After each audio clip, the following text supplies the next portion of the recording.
পরগনার নোদাখালীতে কোটিপতি চোর, গ্রামের মাঝে তার প্রায় রাজপ্রাসাদ। কয়েকদিন আগেই চুরির সময় একেবারে হাতে নাতে ধরা পড়ে যায় অমিত দত্ত। আর তার বাড়িতে গিয়ে পুলিশের তো চক্ষু চড়ক গাছ। চুরির টাকাতেই কি কোটি টাকার সম্পত্তি অমিতের? তার দলে আর কে কে আছে?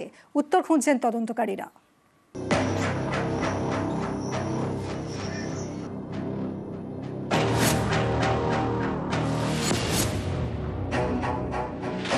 গ্রামের মধ্যে বিশাল বাড়ি, এ যেন এক রাজপ্রাসাদ, কোটি টাকার সম্পত্তি।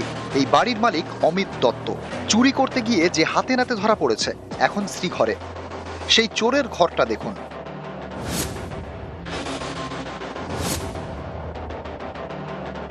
তিনতলা বিশাল বাড়ি, বাড়ির বাইরের দেওয়ালে মার্বেল বসানো।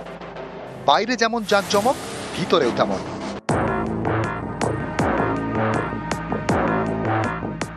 ঘরের মধ্যে বড় ঝাড়বাতি, পুরো বাড়িতে মার্বেল বসানো, প্রতিটি ঘরে ফল সিলিং, দামি দামি সব ফার্নিচার। বাথরুমটা দেখুন, বিরাট বাথটব। বাড়ির মধ্যে জিম।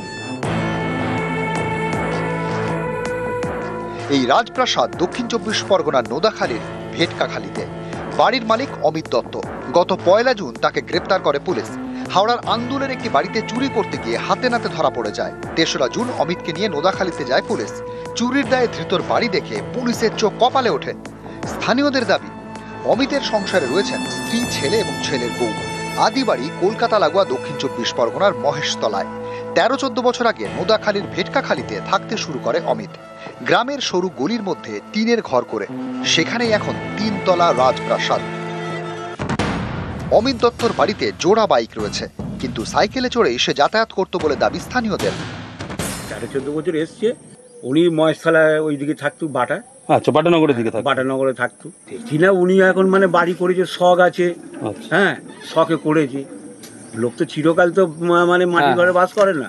মানে গ্রামের কোনো লোক উনি পেশায় কি করতেন সেটা কেউই না, কেউ জানতো না। কি ঘটনা ঘটেছে আমি জানি না। মানে চুরির ঘটনার একটা অভিযোগ উঠছে যে হাওড়া রাজাপুর থানা। আমরা বলতে পারবো না কি হচ্ছে না হচ্ছে, সেটা আপনারা যান গিয়ে ওখানে গিয়ে জিজ্ঞাসা করুন। পুলিশ কর্তারা কি ওখান থেকে, ওই থানা থেকে এসেছিল? এখানে এসে বিরক্ত করবেন না, বারবার এসে যা বলার ওখানে থানা থেকে খোঁজ দিন।